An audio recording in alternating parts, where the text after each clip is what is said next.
Olá, sejam bem-vindos a mais uma videoaula sobre registros escolares. Nosso assunto de hoje é registros escolares e seus fundamentos legais. Os tópicos a serem abordados são normas e diretrizes da educação brasileira, sistemas de ensino e registros escolares. Ao término desta aula, você deverá ser capaz de identificar dados e registros necessários para a legalidade do processo educacional. Bom, para nós entendermos o que são registros escolares, como eles são feitos e como nós, como secretários escolares, deveremos trabalhar e fazer todos esses registros necessários, precisamos entender o que diz a Constituição Federal sobre educação, o que a Lei de Diretrizes e Bases da Educação Nacional fala sobre e o que os pareceres e as resoluções também nos dizem como deveremos trabalhar com esses registros escolares. Então, precisamos entender essa hierarquia que há dentro deles, o que a Constituição faz, o que a lei faz e o que os pareceres e as resoluções também dizem sobre. O que é importante você entender aqui, que toda vez que a gente trabalha como secretário escolar, a gente precisa entender todos os fundamentos legais da educação brasileira. Começando pela Constituição Federal. O artigo 205 diz: educação é um direito de todos e dever do Estado e da família, promovida com a colaboração da sociedade, visando ao pleno desenvolvimento da pessoa, seu preparo para o exercício da cidadania e sua qualificação para o trabalho. Sobre a educação, então, a Constituição já diz: todos têm direito à educação. Então, nós já temos a Constituição, que é a lei suprema, que diz que ela vai realmente nos dar os caminhos para que as leis, então, elas vão começando a dar o corpo e identificando como cada parte deve ser. E aí nós vamos agora para a lei. Nós temos a Lei de Diretrizes e Bases da Educação Nacional Brasileira, que a gente conhece muito como LDB, LDBN, né? E ela é, a primeira versão dessa lei, ela é de 96, nós tivemos algumas atualizações, mas nessa questão de estrutura, o que é importante para a gente, como registro escolar, não alterou muita coisa. Então, a Lei 9394 de 96, e ela teve a sua última atualização agora em 2017, ela vai definir e regulamentar o que nós chamamos de sistema de ensino. Então, entre todas as questões que a LDB traz, é muito importante que você, como secretário escolar, conheça, leia a LDB. Se você tem alguma dificuldade em ler a lei, nós temos diversos artigos, nós temos a lei de forma comentada, que é muito interessante também, mas não deixe de ler. Então, na LDB, ela diz o seguinte: tem um sistema de ensino brasileiro que funciona para que realmente, quando chegar lá na ponta, nas unidades escolares, seja ela pública ou privada, a gente saiba exatamente como fazer.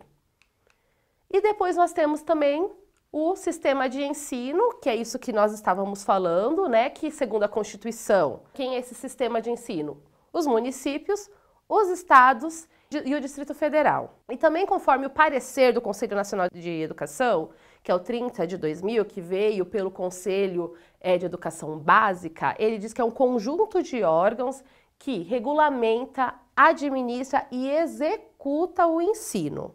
E o sistema de ensino federal, estadual e municipal, que tem o objetivo principal de melhorar todos os níveis educacionais da população. Então, o que isso quer dizer? Que o sistema de ensino brasileiro, ele funciona quando a gente divide entre o que é a obrigação do governo federal fazer, então quais são as competências. Depois vem o que os estados e o Distrito Federal devem fazer, quais são as competências que lhe diz respeito, e depois os municípios. Hoje a gente tem muito a educação básica, principalmente os primeiros anos do fundamental, hoje estão muito mais ligados com as secretarias municipais. Então, dentro do sistema de ensino, elas são muito mais a competência dos municípios. Depois nós temos o fundamental, anos finais, e tanto o ensino médio, que hoje está muito dentro da alçada dos estados. E depois nós vamos ter o ensino médio, que também é do estado, né, também de competência dos estados e do Distrito Federal. E nós temos o ensino superior, que está muito ligado tanto ao governo federal quanto ao estadual.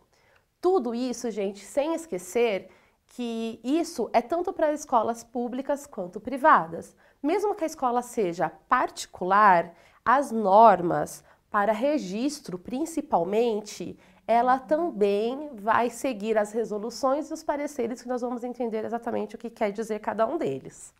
Bom, mas é bom vocês terem atenção no seguinte: cada sistema de ensino é composto por um conjunto de órgãos. Então, o executivo, o normativo e o estabelecimento de ensino. Então, o executivo e depois vem o normativo. O executivo diz o que deve ser feito, né? Então, como que deve ser feito? O normativo aí vai falar qual é o método para implantar. Então, toda vez que a gente tem uma lei, sempre na educação nós temos os pareceres e as resoluções. Então, pode ser uma lei de âmbito nacional, uma lei nacional, que veio do governo federal.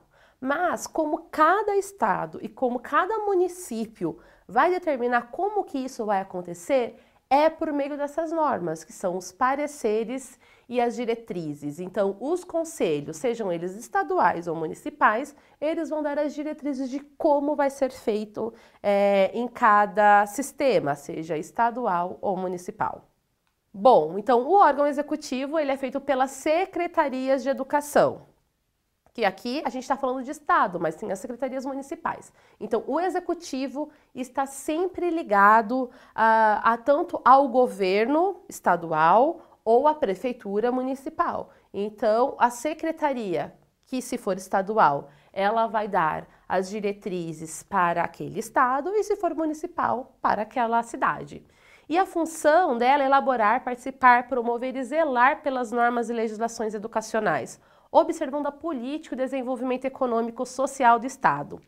Importante aqui a gente entender, para cada estado, para cada município, registros escolares é algo amplo, né? A gente tem um significado, porém, às vezes, para preenchimento, para documentação, aqui quando a gente fala de registros escolares, estamos falando essencialmente de normas, de como fazer, como registrar para ser aceito, são documentos comprobatórios. Então, é importante que a gente saiba como cada estado ou cada município, o que diz respeito. É muito natural um secretário escolar trabalhar de um estado, depois ir para outro estado, trabalhar de um município para outro, né? Ou trabalha numa escola privada e depois vai para uma escola estadual, ou numa escola municipal e vai para uma escola estadual.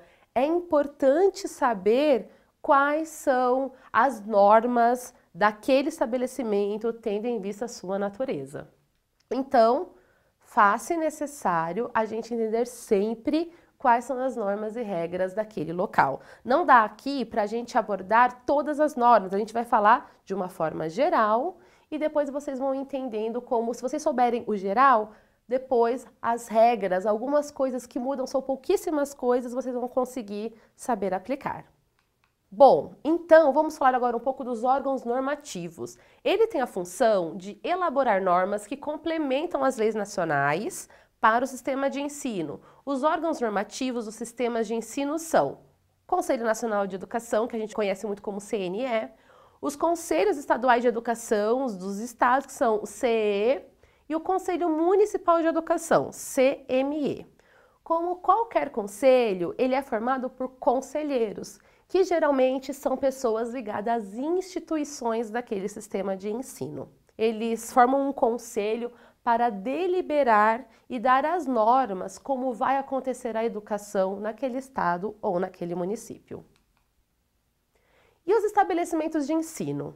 Então, é a unidade escolar, que pode ser tanto pública quanto privada, e ela pode ser subsidiada, inclusive, pelo governo federal.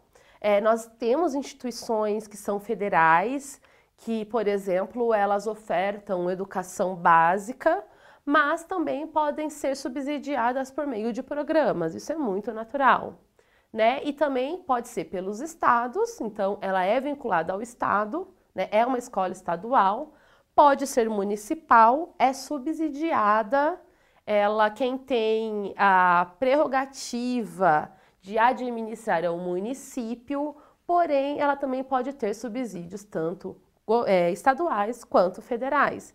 E nós temos as instituições privadas, como nós já falamos, que é muito importante a gente entender, porque não é porque uma instituição ela é privada que ela não tem que seguir as normas e as legislações.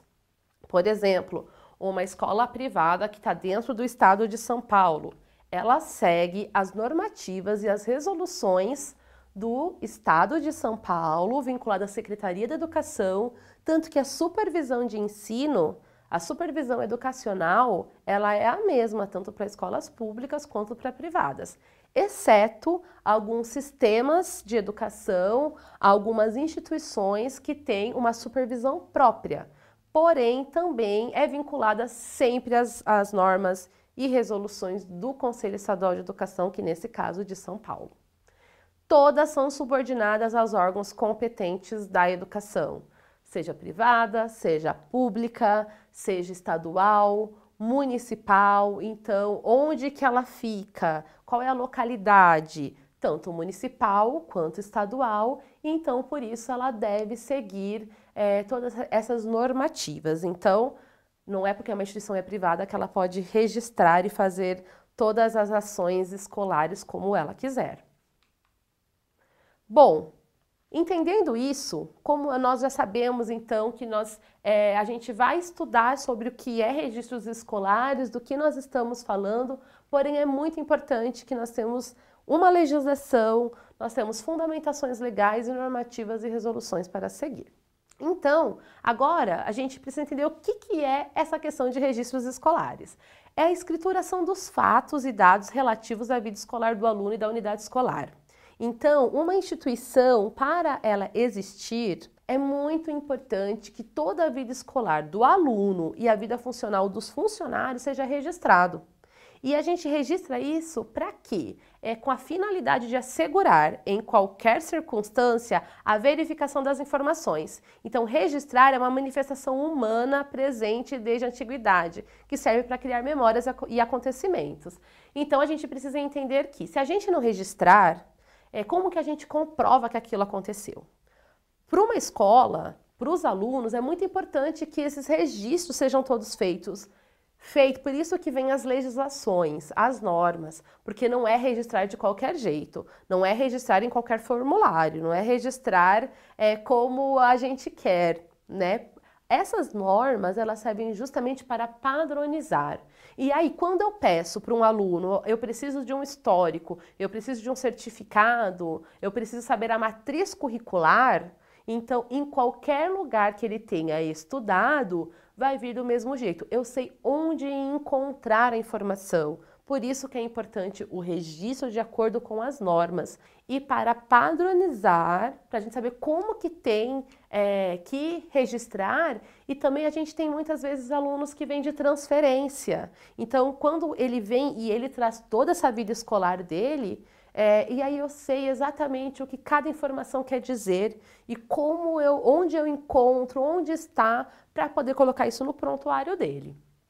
Então, quando a gente fala que registrar é uma manifestação humana, desde sempre a gente percebe isso, né? Desde a antiguidade a gente já tem essas questões. Então, é importante registrar porque são documentos comprobatórios.